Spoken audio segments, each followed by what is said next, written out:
UP विधानसभा monsoon सत्र में vision 2047 पर चर्चा 24 घंटे से ज्यादा चली चर्चा। और साथ ही आपको बता दें कि मुख्यमंत्री योगी आदित्यनाथ का संबोधन भी देखने को मिला। मुख्यमंत्री योगी आदित्यनाथ ने 8.5 साल की उपलब्धियों का ब्यौरा दिया। विकसित भारत के इंजन के रूप में आगे बढ़ेगा उत्तर प्रदेश, मुख्यमंत्री कहते नजर आए। और साथ ही मुख्यमंत्री ने कहा कि विकसित भारत में प्रदेश की भूमिका निर्णायक होगी। अपराध के प्रति हमारी जीरो टॉलरेंस की नीति है और किसानों के खातों में सीधा पैसा पहुंचाया गया है। और जल थल नभ की बेहतरीन कनेक्टिविटी देखने को मिली है। अब सुशासन से है यूपी की पहचान, मुख्यमंत्री योगी आदित्यनाथ अपने संबोधन के दौरान कहते हुए नजर आए।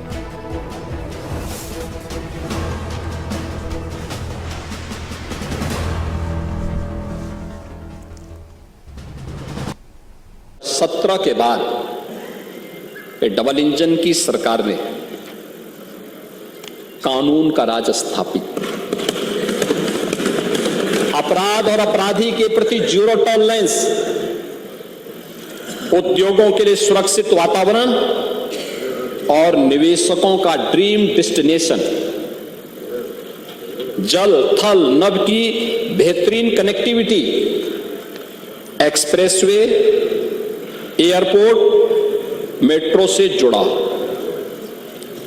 किसानों के खातों में सीधे सहायता जाना, युवाओं के हाथों में कौशल और रोजगार, सरकारी नौकरी हो या लाभार्थी परक योजनाओं का क्रियान्वयन बिना भेदभाव और बिना तुष्टीकरण के किसानों पर सीधे किया जा रहा है। और किसान के खाते में कितना पैसा गया है 2016-17-18 से 24-25 तक, अगर मैं बताऊं आपको 70 लाख से अधिक किसानों को, जिनमें धान क्रय के लिए 457.09 लाख मीट्रिक टन का धान क्रय किया गया। और इसके माध्यम से हमने अन्नदाता किसानों के खाते में 88,951 करोड़ रुपए का भुगतान डीबीटी के माध्यम से सीधे किसानों के खाते में किया है।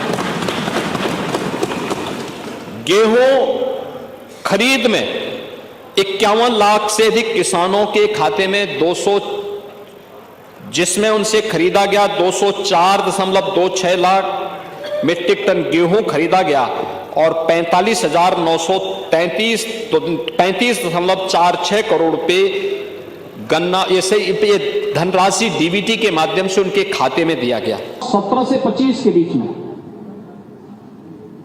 सबसे पहले हर गरीब के सिर को ढकने के लिए 56,80,000 परिवारों को एक एक पक्का मकान उपलब्ध करवाया गया है, जिसमें प्रधानमंत्री आवास योजना और मुख्यमंत्री आवास योजना के माध्यम से इन कार्यों को आगे बढ़ाया गया है। मनरेगा के अंतर्गत 235 करोड़ मानव दिवस का सृजन किया गया है और प्रदेश के अंदर महिलाओं की भागीदारी इन सभी योजनाओं में 42% भी की गई है। और 2017 से 25 के बीच जल की भी, थल की भी और नभ की भी बेहतरीन कनेक्टिविटी आज आप देख सकते हैं। प्रदेश के अंदर हम लोग 22 एक्सप्रेस वे पे काम कर रहे हैं।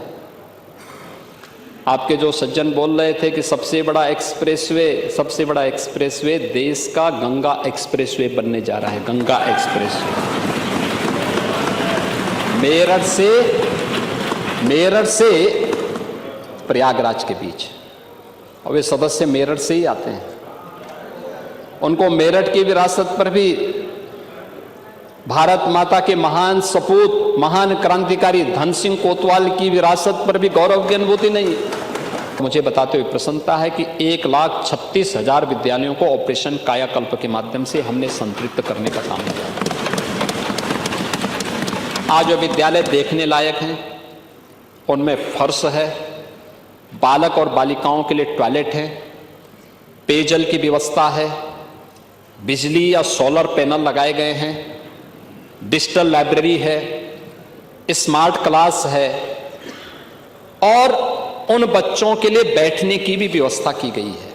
खेल के मैदान भी बनाए, कुछ जगहों खेल के मैदान भी बनाए गए हैं। ये बेसिक शिक्षा की पहली व्यवस्था। फिर